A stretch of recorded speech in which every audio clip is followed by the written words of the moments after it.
Imagine an isolated lighthouse in the middle of the Atlantic, where three men vanish. No fight, no bodies, no explanation. Just a dark lighthouse and a door locked from the inside. This is the story of the Flannan Isles in late 1900. On that night of December 7th, Superintendent Robert Muirhead said goodbye to his colleagues, Donald MacArthur, Thomas Marshall, and also James Ducat. Three keepers who were just names in a registry. For them it was another shift change, another season of vigilance against the fury of the ocean. Muirhead watched them waving from the island's dock as his boat pulled away. He did not know it, but it was the last time anyone saw them alive. Days later, a passing ship noticed something strange. The lighthouse was dark. No light, no signal. A silent scream that something was terribly wrong. When the rescue team finally arrived at the station, what they found defied expectations. The doors were closed, some of them locked from the inside. The puzzle deepened. How can a lighthouse, locked from the inside, be empty, with no living soul and no signs of a struggle or attempt to leave? The real disturbance is the contradiction between the door locked from the inside and the total absence of clues. It is as if the sea took them. But if the lighthouse was locked, how did they disappear?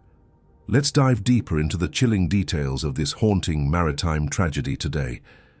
To understand the gravity of the situation, we must look at the logs found in the lighthouse.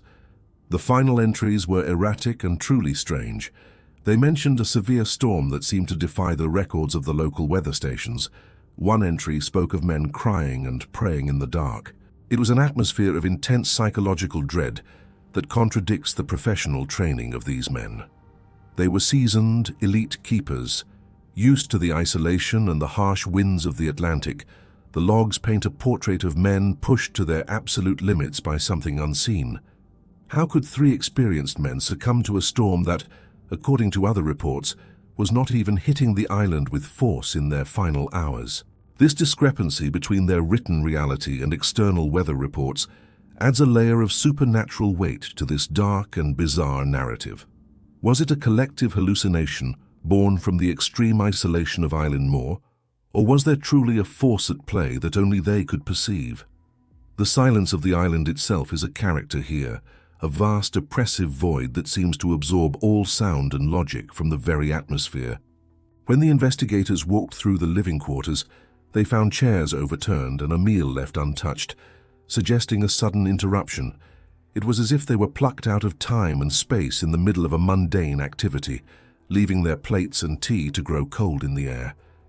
The mystery is compounded by the geography of the island. Eilean Mòr is a jagged piece of rock, unforgiving and surrounded by very turbulent waters. If they had walked out to check equipment during the storm, a rogue wave could have swept them away. But that does not explain the locked doors. Why would they secure the fortress before walking out into a lethal tempest? It makes no sense to secure a station when you are in dire danger. The theories range from the mundane to the terrifyingly speculative, suggesting everything from a freak wave to a deep-seated mental breakdown now. Some have even whispered about secret experiments or maritime accidents that were covered up by the authorities to keep the truth buried forever. Yet, the lack of bodies is perhaps the most haunting element of all, as the ocean rarely keeps its secrets for long after such a tragic accident. Here there is nothing, just a vast and empty horizon that refuses to yield any answers to the families they left behind in the cold darkness. As we look at the facts, we are forced to confront the limits of our understanding of reality, as some events simply resist a rational explanation. The men of Flannan Isles have become ghosts in the machine of history, a warning of the fragility of human existence against the natural world. Perhaps we are not meant to solve every mystery, but merely to witness the echoes of those who have been lost to the shadows of the past forever. As the wind howls around the remains of the lighthouse, one can almost hear the faint whispers of those three men, calling out from the void now. They are forever bound to the light that they were sworn to protect until their final breath. Their sacrifice remains a mystery to the modern age. The story serves as a testament to the unknown dangers that lurk in the corners of our world, waiting for the right moment to claim the living. Whether they were victims of a natural disaster, a psychological crisis, or something far more mysterious, their memory haunts the Atlantic waves. We are left with nothing but questions, a cold lighthouse, and the enigma of a locked door that hides a truth far stranger than any fiction yet. The investigation led by Robert Muirhead revealed a scene that felt staged, as if the men had been interrupted and ceased to exist in that space. The clock had stopped, the oil lamps were cleaned and ready, and yet the keepers were gone, leaving behind a scene of orderly, chilling silence. This level of calm in the midst of a crisis is perhaps the most chilling aspect, suggesting that whatever happened occurred in a single heartbeat. We wonder if the answers lie buried in the cliffs, beneath the crushing weight of the sea, or if they retreated into a fold in reality itself. The lighthouse stands as a monument to their absence, a towering sentinel that watches over the Atlantic, guarding a secret that became a legend. Every year, visitors travel to the site, hoping to feel the presence of the lost, but they find only the cold wind and the crashing waves today. The tale of the Flannan Isles is not just about three men. It is about the threshold between the known and the unknown in our fragile existence. As we consider the various theories, from the logical to the supernatural, we are reminded that some doors are meant to remain closed forever. The legacy of these men endures, etched into the very stones of the island and the hearts of those who continue to seek the truth behind the veil. As we move forward, we must accept that some chapters of human history are written in disappearing ink, leaving us only with a growing mystery.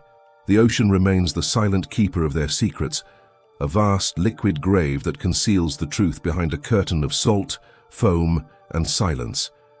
Perhaps in the end, it does not matter what happened, but rather how the memory of their loss shapes our own perception of the world we live in. We are all, in a sense, keepers of our own lights, navigating the storms of life while trying to keep the darkness at bay in our daily journeys. The story of the Flannan Isles will remain a cornerstone of maritime folklore, a cautionary tale that resonates with the fear of the unknown now. It is a reminder that even in our modern age, there are places where the rules of logic do not apply and where silence shatters our security. As we close this chapter on the mystery of the keepers, we leave them in the peace of the Atlantic, their names linked to the light forevermore. The enigma of their departure will continue to challenge future generations, serving as a beacon of mystery in an otherwise illuminated world. We walk away from the story with more questions than we had at the beginning, but that is the nature of a true mystery. It invites contemplation. The Invisible Nightmare of 1900 is a story that refuses to die, and as long as the lighthouse stands, the men will never be forgotten by anyone. Let their story be a testament to the unexplained, a dark star in our history that continues to pull at the edges of our understanding of truth. The shadows they left behind are longer now, stretched across the century, inviting us to look deeper and to accept that some secrets are kept. May their souls find the rest they were denied, as the waves continue to sing their lullaby against the cliffs, keeping watch over their mystery. And what about you? What do you believe happened on that island in 1900? Was it a natural tragedy, a glitch in reality, or something we were never meant to uncover? Leave your theory in the comments. And if you enjoy mysteries that defy logic, subscribe to the channel as we continue to investigate the shadows of history.